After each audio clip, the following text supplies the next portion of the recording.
Aleluias. Obrigado, queridos. Vamos meditar na palavra do Senhor. Queria que você abrisse então na carta de Paulo aos Colossenses, capítulo 2, a partir do versículo 6.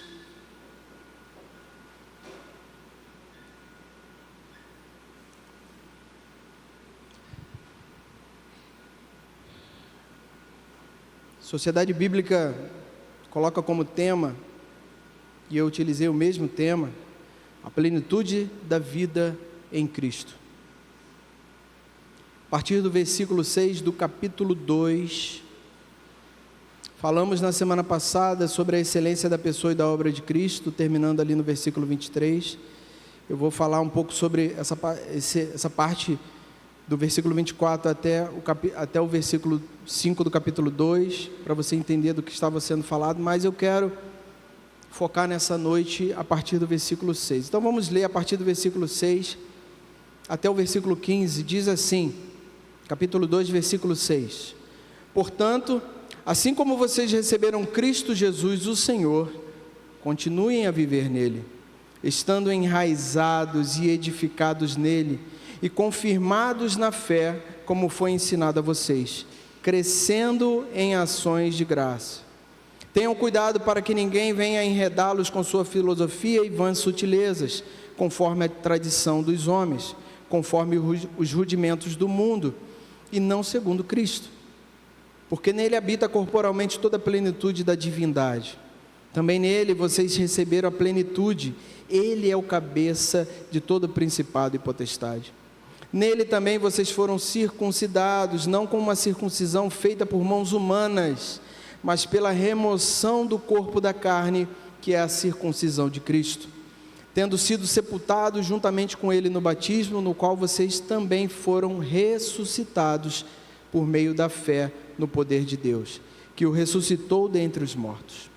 E quando vocês estavam mortos nos seus pecados e na incircuncisão da carne, ele lhes deu vida juntamente com Cristo, perdoando todos os nossos pecados, cancelando o escrito de dívida que era contra nós e que constava de ordenanças, o qual nos era prejudicial, removeu-o inteiramente, cravando-o na cruz, e despojando os principados e as potestades, publicamente os expôs ao desprezo, triunfando sobre eles na cruz. Até aqui, irmãos. Vamos orar. Amado Deus e Pai, louvamos e engrandecemos o Teu nome pela Tua palavra. Palavra essa que tem nos ensinado, tem nos orientado, tem nos guiado na nossa jornada cristã dia após dia. Pai, que tenhamos fome e sede da Tua palavra. Deus, que dia após dia possamos priorizar a Tua palavra, que dia após dia possamos priorizar tudo aquilo que vem de Ti. Que Tu sejas a nossa prioridade, eu te peço. Abençoa-nos nessa noite, fala aos nossos corações, transforma, muda, Deus, o que for necessário em nós, para que possamos ser conforme a Tua vontade e o Teu propósito. Desde já nós Te louvamos e Te agradecemos em nome de Jesus. Amém e amém. Então, conforme eu falei, nós falamos sobre a excelência da pessoa e da obra de Cristo e como aprendemos, sobre a pessoa e a obra de Cristo. E se você puder guardar essa parte que falamos da excelência da obra de Cristo, que você possa visitá-lo sempre, esse texto, para que a gente jamais esqueça quem é o Senhor, o que Ele fez por nós e de que forma Ele fez. Então que você possa ter esse texto aí no seu devocional constantemente. Mas terminamos de falar aqui no versículo 23, e a partir do versículo 24 até o capítulo 2, versículo 5, Paulo fala sobre o seu trabalho, fala da forma como ele pregava, o porquê ele pregava, fala do trabalho na pregação do Evangelho, e não somente de uma forma geral, mas também exclusiva naquela igreja de Colossos. A pregação do Evangelho precisa ser uma prioridade para nós, amém? Você prega o Evangelho de várias formas, não somente numa igreja, através de um púlpito. Você prega o Evangelho nas suas redes sociais, você prega o Evangelho no seu trabalho, no estacionamento de um mercado, onde você estiver. Um jovem, que hoje já não é tão mais jovem assim, falou uma vez para mim que Deus, Ele nos deu uma profissão e que a nossa profissão seja para a glória do Senhor. Então eu não sei qual é a sua profissão, mas eu sei que você tem a oportunidade de falar nela. Eu não sei como você age com seus clientes, amigos, pacientes, mas você tem tido a oportunidade de falar com essas pessoas. Todas as vezes que você tiver a oportunidade de falar, pregue. Pregue porque, mas eu não sei que oportunidade é essa que eu vou ter. O Espírito Santo vai te dar essa oportunidade. As pessoas vão ver em você diferença, vai falar, o que tem de diferente em você? E aí você vai ter a oportunidade de falar daquilo que Deus tem feito. Falava outro dia com um amigo, ele falava assim, mas como é que eu começo a falar? Você começa a falar daquilo que Deus tem feito na sua vida. Mas eu tenho dificuldade de gravar versículos. Não se preocupe com os versículos. Fale daquilo que Deus tem feito na sua vida. E eu tenho certeza que Deus vai te usar poderosamente. E aqui também nesse texto, ele fala sobre o combate às heresias, aos falsos ensinos. E aí ele começa, instruindo aquela igreja da importância de conhecer cada vez mais a Cristo e a sua obra, para que não seja enganado por falsos ensinamentos. E assim também é com a gente hoje. Quanto mais eu conheço a Cristo, mais eu começo a identificar aquilo que não é de Cristo. Às vezes ficávamos confusos, será que isso é mais ou menos, não parece errado, mas aí se você começa a conhecer cada vez mais a Cristo, você começa a identificar o que não é de Cristo. Existe uma história sobre a questão da fabricação de notas, e as pessoas que lá, se eu não me engano, é assim que funciona, eu vou contar de uma história geral, sem muitos detalhes, mas dizendo que as pessoas, para identificar as notas legítimas, elas não tinham que aprender sobre as falsificações. Olha, estão falsificando agora o número tal, estão fazendo ela mais... Não, a forma que tinha daquelas pessoas identificarem as notas legítimas, era ele conhecer a nota legítima. A forma que eu e você temos de saber se aquilo que está chegando para a gente é de Deus ou não, é nós conhecermos o que é de Deus. Automaticamente, quando conhecemos sobre Cristo, quando vinha um falso ensinamento, uma novidade, que o mundo adora fazer isso, e aí quando vier esse falso ensinamento, você vai falar, opa, calma aí, isso não é bem assim não, porque a palavra diz assim, eu ouvi assim, eu tenho lido assim. Você vai perceber que o seu devocional vai fazer diferença nessa hora. Você vai lembrar assim, eu li essa semana, eu li isso essa semana, não é assim não. Fruto de quê? Da sua busca diária, do seu devocional. Então, Paulo também estava ali combatendo e ensinando a igreja em Colossos sobre esse combate. E por que isso? Por que essa questão, essa importância de combater falsos ensinos, heresias e pensamentos humanos, filosóficos que atacavam aquela igreja? O que isso atrapalhava a igreja naquele tempo e atrapalha a igreja hoje? Atrapalha porque Deus deseja que nós tenhamos plenitude de vida em Cristo. E para termos plenitude da vida em Cristo, nós precisamos estar nele, precisamos conhecer Ele, conhecer tudo aquilo que Ele conquistou para nós, tudo aquilo que Ele nos ensina dia após dia. E aí a gente começa a partir do versículo 6, então, falando sobre a plenitude da vida em Cristo. Versículo 6, por favor, é esse que está aí, Ele diz assim, olha, portanto, assim como vocês receberam Cristo Jesus, o Senhor, continuem a viver nele. Veja que ele não apenas falou sobre terem recebido Cristo. Você já recebeu a Cristo na sua vida, amém? Amém? Você pode dizer amém? Eu recebi a Cristo na minha vida. E Ele vem transformando todo dia, Todo dia Ele vai ensinando, todo dia Ele vai mudando alguma coisa em nós. Se você olhar para 5 anos atrás, você está bem diferente, não está? Isso é o Espírito Santo trabalhando na sua vida. Mas não apenas conhecer e receber a Cristo, aqui diz que continuem a viver nele. A gente precisa continuar, a gente precisa perseverar, seguir em conhecer a Cristo. Isso já era uma necessidade da igreja em Colossos e é uma necessidade hoje para nós. E vai ser até que Ele venha, porque o Senhor Ele vai se revelando gradativamente. O Senhor vai, como se fosse virando páginas assim, olha, agora você vai me conhecer um pouco mais profundamente. No início a gente conhece superficialmente, e eu quero dizer para você, se você acha que conhece o Evangelho, se você acha que conhece o Senhor superficialmente, eu te encorajo a sair desse lugar e passar a desejar conhecê-lo profundamente.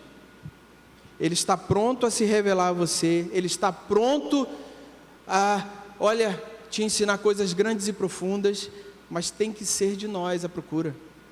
O Senhor está pronto, Ele está pronto, mas eu e você precisamos procurar mais de Deus. Então, se você acha, quando eu estou falando isso aqui, você fala assim, mas eu estou tão raso, eu conheço tão pouco, eu só conheço de ouvir falar, eu vejo acontecer na vida do irmão, não vejo acontecer na minha, Deus opera tanto no vizinho, mas não opera em mim. Querido, Ele está pronto a operar na sua vida, mas eu e você precisamos procurar mais. Eu e você precisamos de uma vida piedosa, eu e você precisamos continuar, perseverar e seguir dia após dia em direção ao Senhor. Ele, também algo que salta aos olhos aqui nesse versículo 6, é que Ele é o nosso Senhor. Veja que ele diz assim, portanto, assim como vocês receberam Cristo Jesus, o Senhor. É algo que a gente precisa se atentar. Às vezes conhecemos Jesus como aquele que vai nos abençoar, como o nosso Salvador, Ele vai me salvar. Só que desde o conhecer até a eternidade existe uma jornada. E para essa jornada eu e você precisamos ter claro a posição que Ele é o nosso Senhor. Ele não é um filósofo, Ele não é alguém que viveu nessa terra, pregou. Ele é o Senhor. O senhorio de Cristo sobre nós é algo que a gente precisa reconhecer. É Ele que controla, é Ele quem comanda, é Ele que determina todas as coisas. Eduardo, isso parece tão óbvio para mim que eu não estou entendendo onde você quer chegar. Eu quero dizer para você que eu e você precisamos reconhecer Cristo como o nosso Senhor.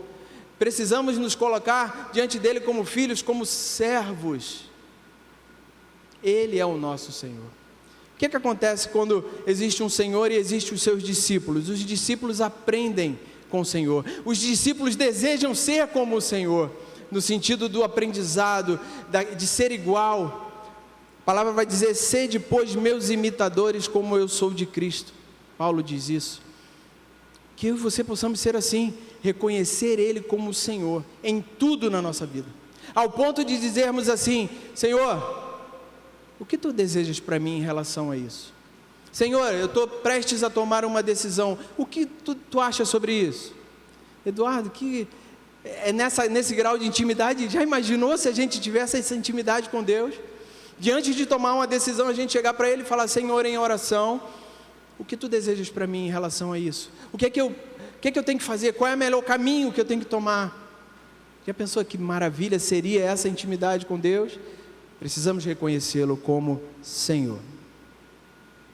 E para que nós possamos continuar a perseverar e seguir em direção a Cristo, o texto vai nos ensinar algumas formas importantes para que isso aconteça. Versículo 7, por favor. Ele começa dizendo ali, estando enraizados e edificados nele, e confirmados na fé como foi ensinado a vocês, crescendo em ação de graças. Ele começa usando um termo ali chamado enraizados. É interessante que enraizados, quem aqui gosta de planta? Eu sempre vou puxar para isso, tá, gente? Que eu gosto muito de planta. Quem gosta de planta entende o que eu estou falando. Uma planta forte, uma planta robusta, uma planta, frutífera, saudável, tem raízes profundas.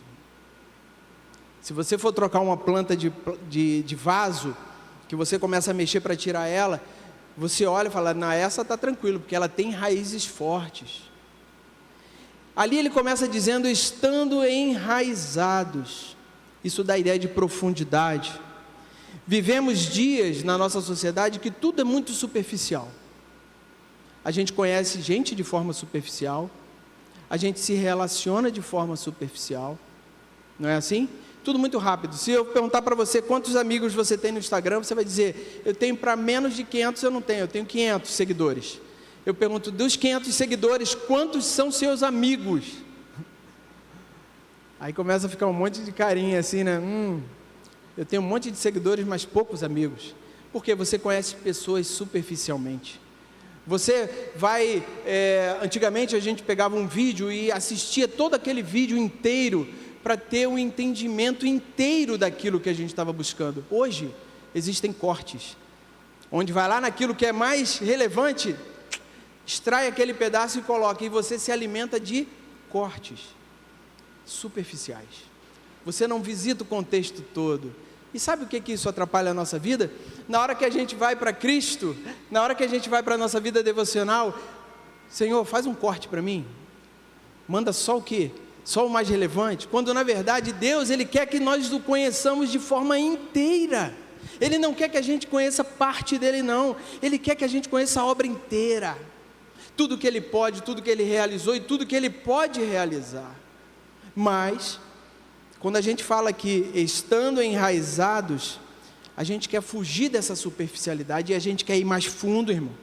Quanto mais fundo, mais firme, mais alicerçado a gente vai ficar. A gente vive hoje um mundo de muitos comentários, porém pouco conhecimento. Muitas vezes repetimos isso na nossa vida cristã. A Escola Bíblica Dominical está falando nesse momento sobre um assunto chamado disciplinas espirituais. São disciplinas que eu e você precisamos colocar em prática, como oração, jejum, meditação, estudo. E tem um monte, né? Exatamente. São disciplinas que vão fazer com que eu e você possamos ter mais profundidade na nossa caminhada cristã, para que eu e você possamos estar enraizados. O termo enraizados aponta para a agricultura. Naquele tempo eles entendiam assim também, que sugere que o cristão deve ter a estabilidade de uma árvore frondosa, cujas raízes estão plantadas firmemente. Então eu e você precisamos que a nossa vida cristã seja assim, como uma árvore frondosa, bem enraizada, bem firme. Essa chuva agora de quinta-feira, me lembrei agora, eu estava vindo para a igreja na quinta-feira, exatamente no momento da chuva, né? E assim, gente, o limpador fazia assim e nada acontecia, né? Aquela chuva bem forte, e aí começou a aparecer algumas árvores caídas. E na sexta-feira, vindo para Taquara, eu vi algumas árvores já caídas, e eu vi as raízes para fora. E tinha uma árvore aqui saindo do... ali já é Cafundá, eu acho. Saindo da Cafundá, e que ela era bem grande, mas a raiz dela não era tão grande assim. O que aconteceu? Veio aquela ventania, que durou no máximo uns 20 a 30 minutos, não mais que isso, e aquela árvore enorme caiu. Raiz faz ou não faz diferença? Dá ou não dá sustento? A raiz... Aqui a palavra diz que nós precisamos estar enraizados, firmemente. Em quem, irmãos? Em Cristo.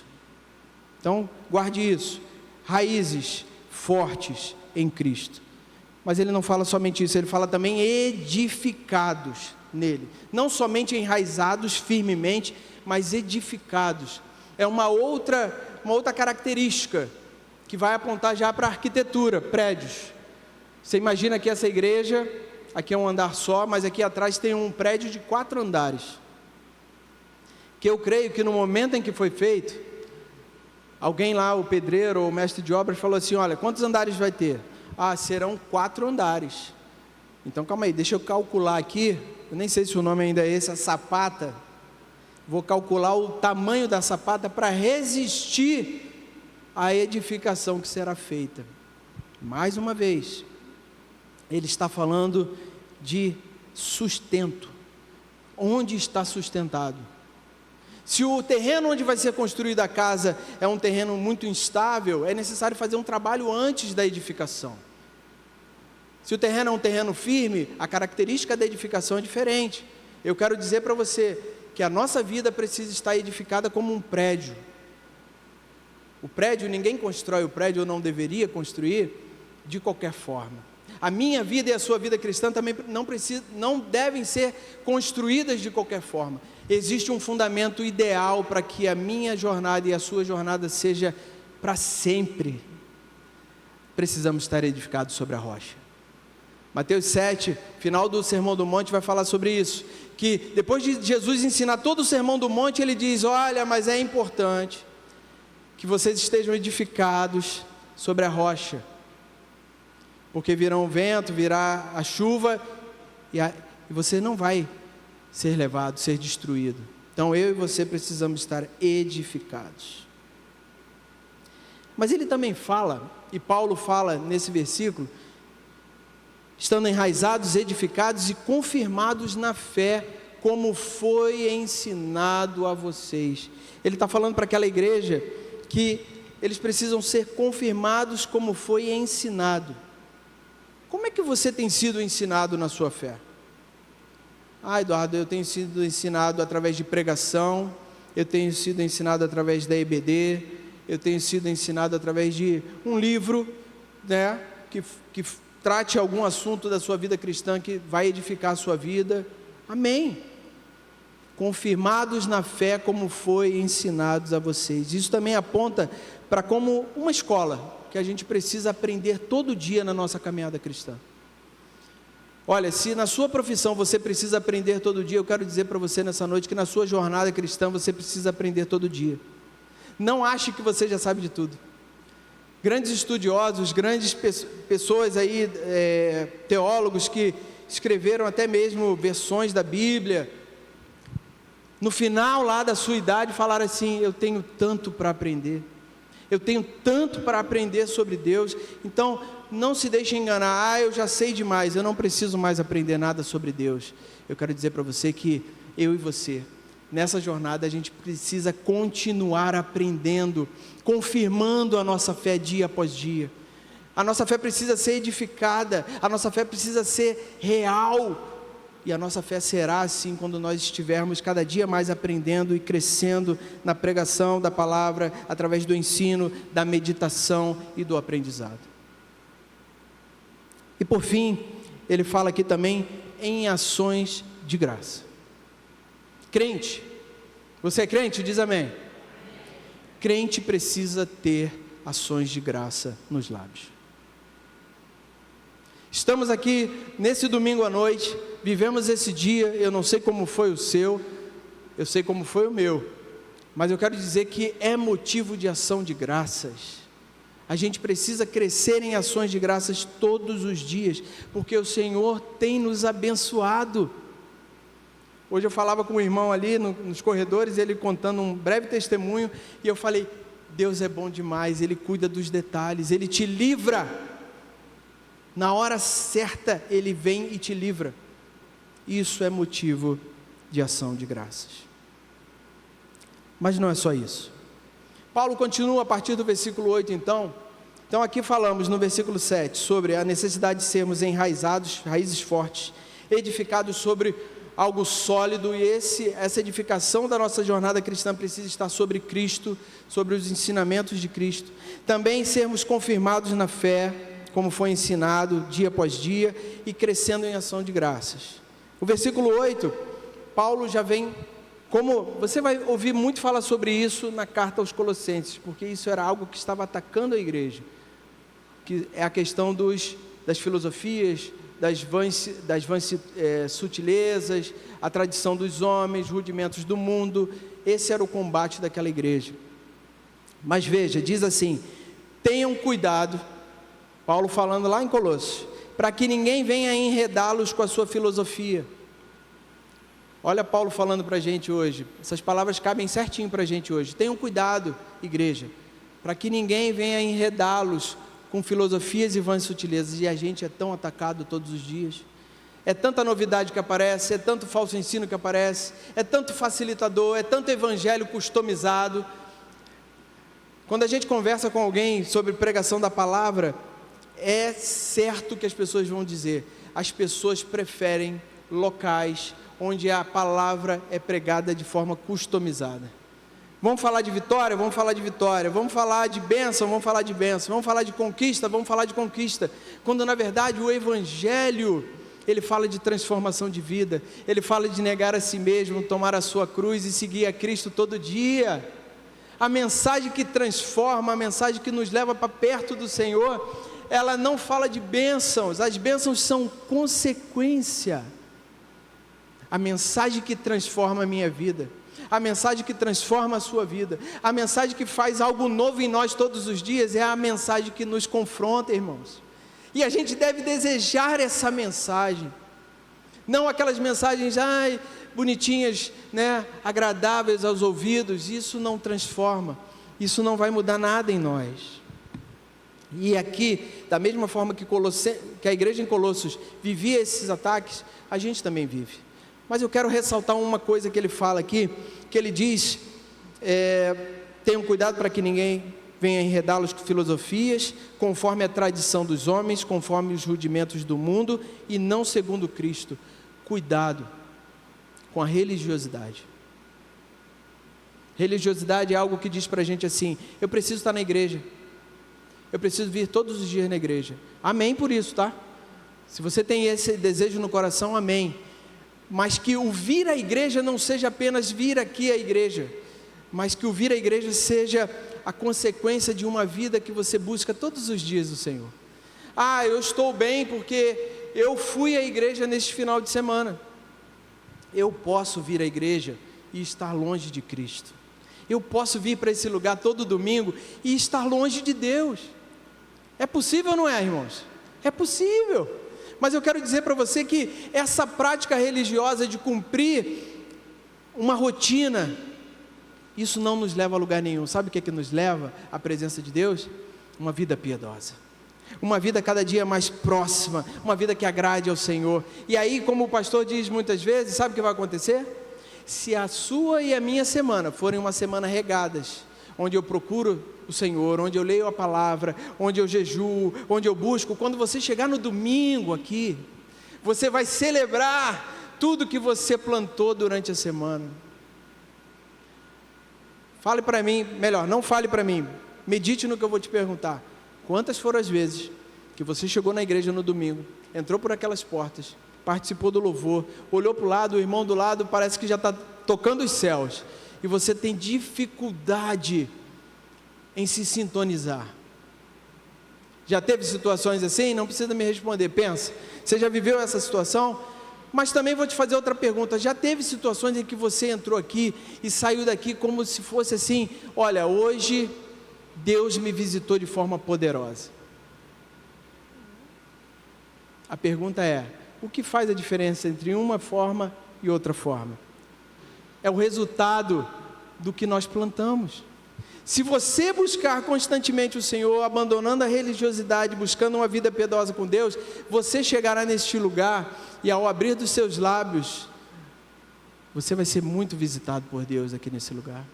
Você não vai se sentir, está todo mundo louvando e eu estou aqui pensando no que eu vou fazer para o almoço. Não.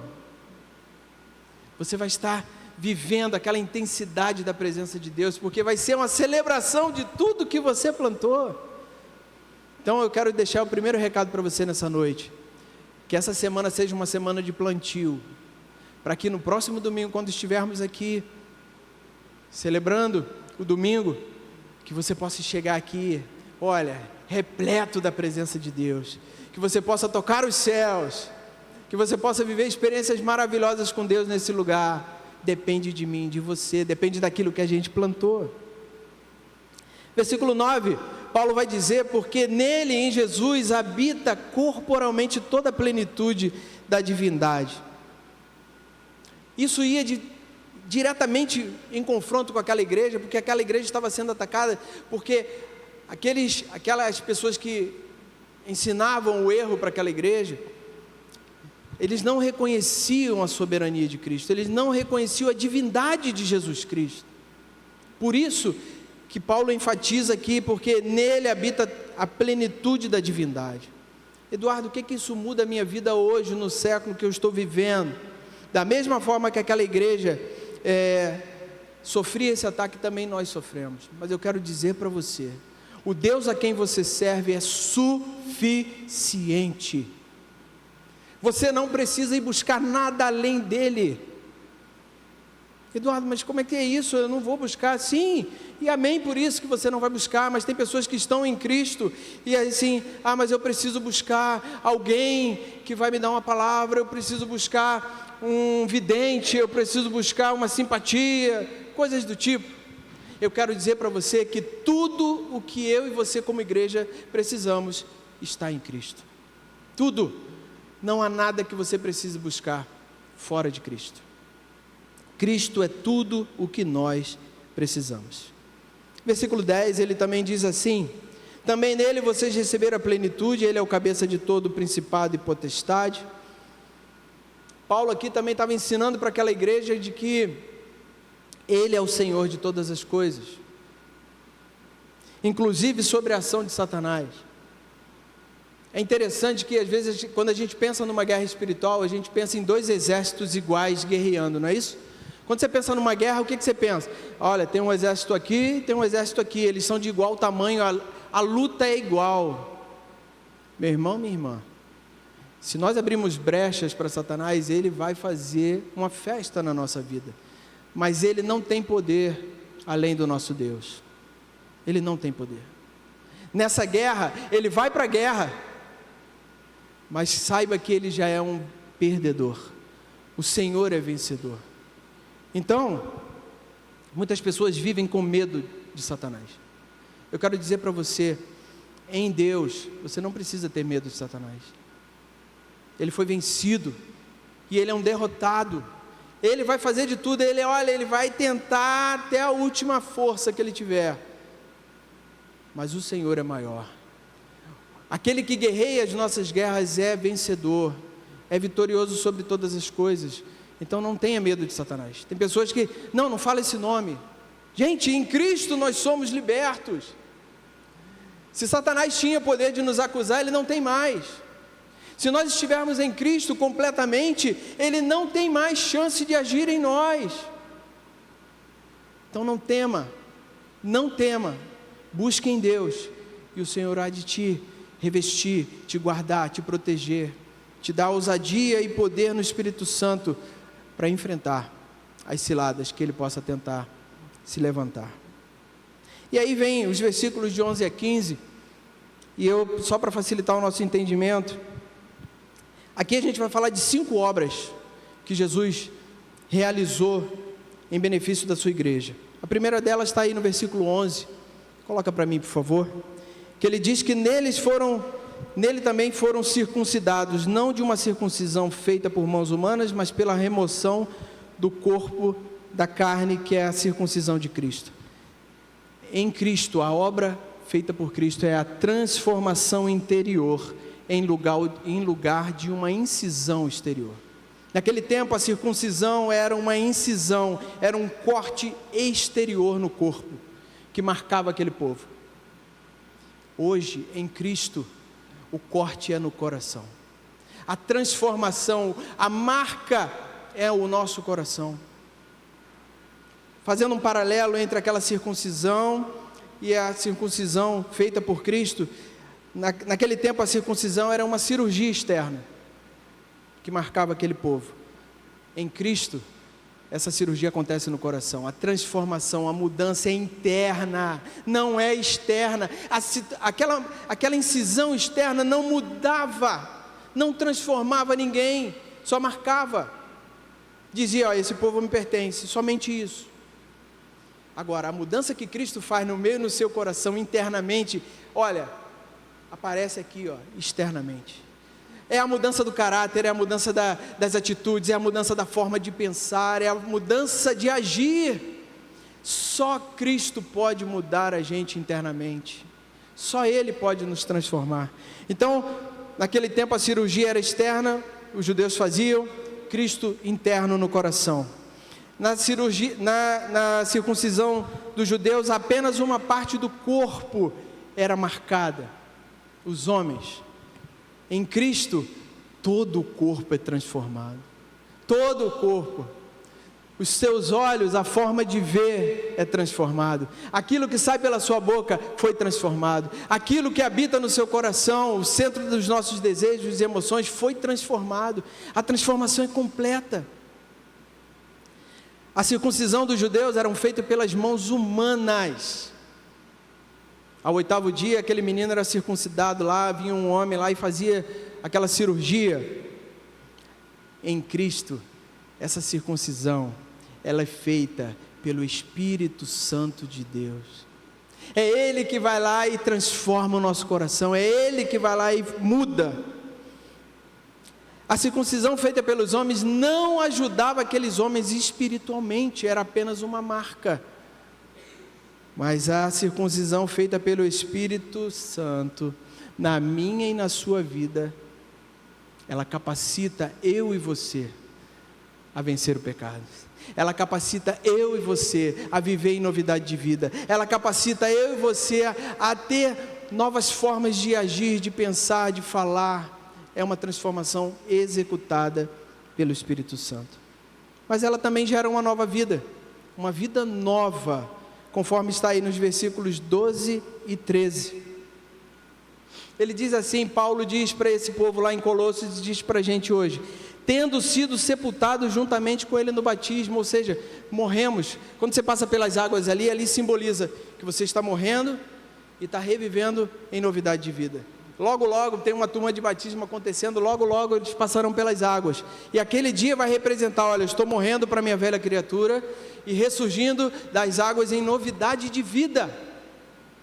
Ali ele está dizendo, tendo sido sepultados juntamente com ele no batismo. Olha que obra maravilhosa, por isso a necessidade de passarmos pelo batismo. E se há alguém aqui que ainda não passou pelas águas do batismo, eu digo para você, corre, passe pelo batismo, é uma ordenança do Senhor, porque na hora que passamos pelo batismo, morremos com Cristo e ressurgimos em novidade de vida. E o Senhor, a plenitude da vida em Cristo também significa essa nova vida, essa novidade de vida. Mas também, versículo 13 vai falar de perdão. O pastor falava hoje pela manhã de perdão. Perdão é algo tão difícil para a gente, né? Mas eu quero dizer para você que nós temos a necessidade de perdoar, sabe por quê? Porque Cristo nos perdoou primeiro. Se Ele nos perdoou, o que nos impede de perdoar o próximo? O que nos impede? Perdão definitivo dos nossos pecados Ele conquistou para nós. E aqui diz, olha, e quando vocês estavam mortos nos seus pecados e na incircuncisão da carne, Ele lhes deu vida juntamente com Cristo, perdoando todos os nossos pecados. Se Ele nos perdoou, irmãos, precisamos perdoar o nosso irmão. É fácil? Não. Mas toda vez que você estiver diante daquele impasse de perdoar, de liberar o perdão, lembre-se assim, nesse dia de hoje, o Senhor já me perdoou. Se Ele me perdoou, eu preciso perdoar meu irmão. Isso é todo dia, porque se você for exatamente como eu sou, eu preciso de perdão todo dia. Você precisa de perdão todo dia? Eu preciso de perdão todo dia. Eu preciso ser alcançado pela graça e pela misericórdia todo dia. E graças a Deus que a palavra diz que as misericórdias se renovam todas as manhãs. Graças a Deus por isso. Mas também ele fala no versículo 14, a gente já está terminando, ele usa o seguinte, olha, cancelando o escrito de dívida que era contra nós. Naquele tempo, essa dívida era a dívida que somos eternos pecadores, mas na cruz, o Senhor cancelou o escrito dessa dívida, Ele nos perdoou completamente. Naquele tempo, antigamente, quando se cancelava uma lei, ela era fixada em uma tábua com um cravo. Isso te parece algo parecido com alguém que foi cravado numa cruz? Na cruz, Ele cancelou toda a dívida. Tem um hino que diz que Jesus riscou a cédula que era contra nós, cravou-a na cruz, nos libertou, prevaleceu, aleluia. Esse hino é tremendo. Então, Ele cancelou toda a nossa dívida e nos deu uma nova oportunidade. Olha quanta coisa Paulo fala. E por fim, o último item é o triunfo final sobre potestades e principados, que é o versículo 15, e vamos terminar, que ele diz, despojando os principados e as potestades, publicamente os expôs ao desprezo, triunfando sobre eles na cruz. Meu irmão, minha irmã, a cruz, todas as vezes que você olhar para a cruz, aqui atrás tem uma cruz atrás desse projetor, lembre-se do sacrifício, ela está vazia não é à toa, porque Ele não está mais na cruz, amém? Ele está vivo, mas aquilo que Ele conquistou na cruz é para toda a nossa jornada. Se você estiver no meio do caminho e tiver, olha, está difícil, eu não estou conseguindo caminhar, eu estou desanimado, olhe para a cruz. Ele conquistou uma vida abundante. Ele te deu tudo o que você precisa para essa jornada. Se você está na jornada, está caminhando, tem dia que você vai se arrastando, tem dia que você vai correndo, porque na nossa jornada tem dias e dias, não é assim? Mas lembre-se que Ele venceu tudo na cruz, inclusive venceu os principados e potestades, venceu, Satanás foi vencido, Ele foi vencido, irmãos. Não vivemos mais debaixo do reino dele. Há uma passagem que diz que nós fomos transportados do reino, né, de Satanás para o reino de Cristo. Fomos transportados. Ele não domina mais sobre nós. Louvado seja Deus por isso. Na cruz Jesus vence a morte e o pecado e nos justifica. Viveu uma vida absolutamente sem pecado. E a gente também pode conseguir. A gente pode buscar, a gente pode agradar a Deus. Meus irmãos, Paulo, nesse texto que lemos, ele entrega muitas coisas, mas o versículo 6 fala que nós devemos continuar, perseverar e seguir em direção a Cristo. Eu quero que você guarde isso. De tudo que a gente falou, de estar enraizado, edificado, crescendo na fé, de tudo que eu falei, guarde que a gente precisa continuar. A gente precisa perseverar, e perseverar em seguir a Cristo todos os dias. Que a tua semana começando hoje, todos os desafios que eu sei que você tem amanhã, lembre, eu preciso continuar, eu preciso perseverar, porque existe uma plenitude, uma vida plena de Cristo para mim. Mas busque, faça a sua parte, busque cada dia mais, esteja aqui na igreja. Que bom que você veio nessa noite. Que bom que você reservou a noite, que você talvez poderia estar em casa fazendo algo, mas você falou, eu preciso estar lá na casa do Senhor. Faça isso. Isso é investimento para a sua vida com Cristo. Isso é investimento para a sua vida espiritual. Vamos ficar de pé. Ele tem coisas grandes e maravilhosas para nós. Que eu e você sejamos crentes, dia após dia, cada vez mais enraizados, edificados. Queria que você fechasse os seus olhos.